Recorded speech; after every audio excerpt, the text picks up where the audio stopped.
Hello everyone, welcome to Gulshan academy. और आज की इस वीडियो में हम जो चर्चा करने वाले हैं वो करने वाले हैं 2 जनवरी 2026 का ये क्वेश्चन पेपर है उसके बारे में। तो आज इसको हम डिस्कस करेंगे। तो वीडियो को एंड तक देखें, वीडियो पसंद आए तो लाइक ज़रूर करें और पहले की वीडियोस नहीं देखी हैं तो ज़रूर देखें, लिंक इस वीडियो की डिस्क्रिप्शन में दे दिया है। तो चलिए शुरू करते हैं।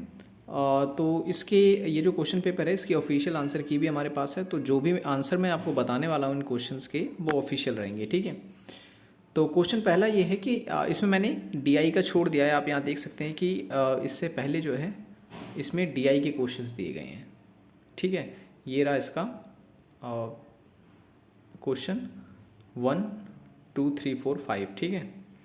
तो 5 क्वेश्चन मैंने इसे छोड़ दिए हैं और छठे क्वेश्चन से हम जो है डिस्कस करते हैं। क्वेश्चन ये है कि निम्नलिखित में से सही कथन का चयन कीजिए, ठीक है। इस क्वेश्चन का सही जो आंसर दिया गया है वो दिया गया है ऑप्शन नंबर तीसरा, यानी ए, बी और डी जो है वो सही है। जैसे कि शिक्षक के अन्योन्य क्रियात्मक चरण में शिक्षार्थियों का निरूपण किया जाता है, ठीक है।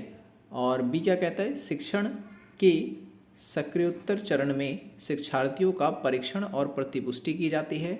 और डी में ये कहा गया है कि शिक्षण के सक्रियोत्तर चरण में उपयुक्त परीक्षण संसाधनों का चयन किया जाता है, ठीक है। तो इसका ये सही आंसर है। तीनों कथन जो है वो सही हैं इसके।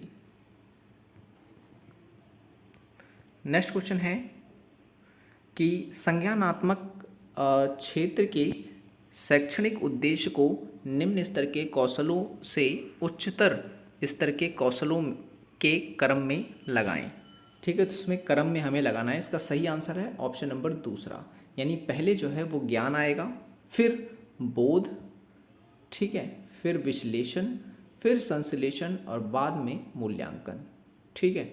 बाद में मूल्यांकन इसमें आएगा। ये सब मैं बता चुका हूँ आपको। वीडियो नहीं देखी आपने उस तो आप देख सकते हैं, इसका पूरा एक्सप्लेनेशन वीडियोस आपको देखने को मिल जाएगा। अब यहाँ पर देखें आप, जो नेक्स्ट क्वेश्चन है क्वेश्चन नंबर 8, इसमें सूची दे रखी है, सूची 1 और एक सूची 2। इसको जो है हमें मिलान करना है। तो इसका सही जो आंसर है वो है ऑप्शन नंबर दूसरा, ठीक है। यानी ए जो है वो पहले से जुड़ा हुआ है। जैसे संकल्पना प्रतिचित्रण जो है ये ज्ञान के संगठन और प्रतिरूपण के लिए ग्राफिकीय उपकरण होता है, ठीक है। और 5E आधारित पाठ योजना, इसका संबंध रचनात्मक उपागम से है, ठीक है। और उद्दीपन अनुक्रिया आधारित पाठ योजना जो है ये व्यवहारवादी उपागम से संबंधित है, जबकि इकाई योजना जो है वो विषय वस्तु की व्यवस्थित योजना से संबंधित है, ठीक है। नेक्स्ट क्वेश्चन है क्वेश्चन नंबर 9। आप देख सकते हैं यहाँ पे। तो इसमें क्या रखा है, स्वयं को किस वर्ष में आरंभ किया गया था। बहुत ही सिंपल क्वेश्चन है, ठीक है। 2017 में जो है इसको आरंभ किया गया था। कमेंट करके बताइए कि स्वयं की फुल फॉर्म क्या होती है, ठीक है। नेक्स्ट क्वेश्चन है, निम्नलिखित में से कौन शिक्षण के व्यवहारवादी मॉडल की आलोचना नहीं है, ठीक है। आलोचना नहीं है, इसका सही आंसर है ऑप्शन नंबर तीसरा, ठीक है। यह निम्न स्तर की अधिगम हेतु उपयुक्त नहीं है। नेक्स्ट क्वेश्चन है, सर्वेक्षण अनुसंधान में मुक्त उत्तर वाले प्रश्नों के लाभ पहचानिए, ठीक है। लाभ पहचानिए, तो सही जो आंसर है इसका ऑप्शन नंबर 4 हो जाएगा, बी और डी, ठीक है। उत्तरदाता अपने शब्दों में उत्तर दे सकता है। और डी ये कह रहा है वे ऐसे नए क्षेत्रों का अन्वेषण करने के लिए उपयोगी होते हैं जिनमें अनुसंधानकर्ता का सीमित ज्ञान होता है, ठीक है। नेक्स्ट क्वेश्चन भी मैच करने वाला है। एक तरफ दे रखी है अप्रायिकता और प्रतिचयन और दूसरी तरफ उनकी विशेषता दे रखी है, ठीक है। तो स्नोबॉल, सौदेश्य, कोटा और सुविधाजनक, ठीक है। तो इसका सही जो आंसर है ऑप्शन नंबर दूसरा इसका करेक्ट आंसर है, ठीक है। जैसे ए जो है स्नोबॉल, इसका मतलब क्या होता है, प्रारंभिक उत्तरदाताओं की मदद से अन्य उत्तरदाताओं की पहचान। इसमें ग्रुप बनाए जाते हैं जैसा कि मैंने बता रखा है आपको। सौदेश्य का संबंध जो है वो है पहले से विशिष्ट प्रयोज्यता के आधार पर केस चुनना। फिर उसके बाद कोटा होता है और चौथा है सुविधाजनक। तो यहाँ देख सकते हैं कोटा का संबंध जो है वो दूसरे से है और डी का तीसरे से है। अब यहाँ पर कुछ जो है न्यूमेरिकल के क्वेश्चंस हैं, वो मैं आपसे नहीं डिस्कस कर रहा हूँ। अब देखिए यहाँ आ गया मात्रात्मक शोध रणनीति में शोध के संबंध में सिद्धांत की भूमिका का मुख्य अभिविन्यास है। मात्रात्मक शोध रणनीति के बारे में पूछ रहा है इसमें। इसका सही जो आंसर है वो है ऑप्शन नंबर तीसरा, निगमनात्मक अनुसंधान। नेक्स्ट क्वेश्चन है, क्या किसी अध्ययन के परिणाम विशिष्ट शोध अंतर्वस्तु से परे सामान्यकृत कर सकते हैं? यह निम्नलिखित से संबंधित है।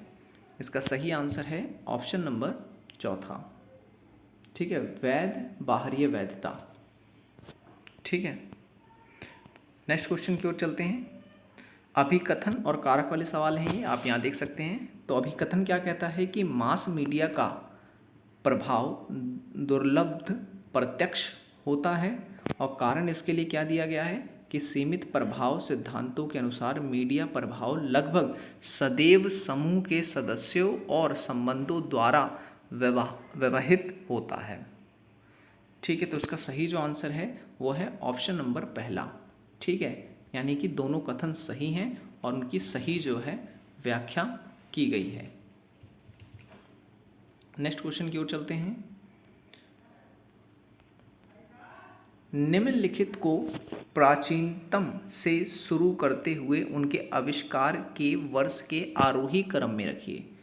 ठीक है, आरोही क्रम में रखना है, तो उसका सही जो आंसर है वो है ऑप्शन नंबर तीसरा।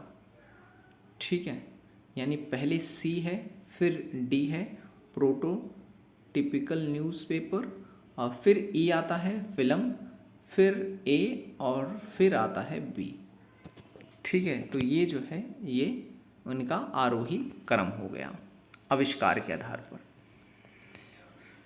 अब नेक्स्ट मिलान करने को दे रखा है, एक तरफ दे रखा है संप्रेषण में समूहों के प्रकार और उनकी विशेषता दे रखा है। ठीक है, तो इस क्वेश्चन का जो सही आंसर है वो है ऑप्शन नंबर फर्स्ट। ठीक है, ए का तीसरा, बी का चौथा, मैं मिला देता हूँ, ए का तीसरा, बी का चौथा, सी का दूसरा और ए का पहला। ठीक है, संप्रेषण के यहाँ समूह दे रखे हैं, उनकी विशेषता दे रखी है, बहुत इंपॉर्टेंट है, यहाँ से भी क्वेश्चंस बार बार पूछे जाते हैं। ठीक है, जैसे जन समूह जो है इसका संबंध किससे है, तो इसकी विशेषता ये बता रखी है यहाँ पे कि श्रोता के लाभ के लिए सदस्य एक दूसरे से परस्पर क्रिया करते हैं जन समूह संचार में। जबकि प्राथमिक समूह में क्या होता है, प्राथमिक समूह में सदस्यता भावना पर आधारित होती है यहाँ पर। ठीक है ना, तो उनकी इस तरीके से विशेषता बताई जाती है इसमें। नेक्स्ट क्वेश्चन है, चलिए आज के लिए हम 19 क्वेश्चन और मैं करवा देता हूँ। 19वां, कि एक व्यक्ति जो यह मानता है कि सभी सामाजिक, राजनीतिक, आर्थिक और सांस्कृतिक बदलाव अनिवार्यता प्रौद्योगिकी के विकास और प्रसार पर आधारित होते हैं, वह है, तो वह कौन सा होता है? इसका सही जो आंसर है वो है ऑप्शन नंबर पहला, प्रौद्योगिकीय निर्धारणवादी। ठीक है, इसका सही आंसर है।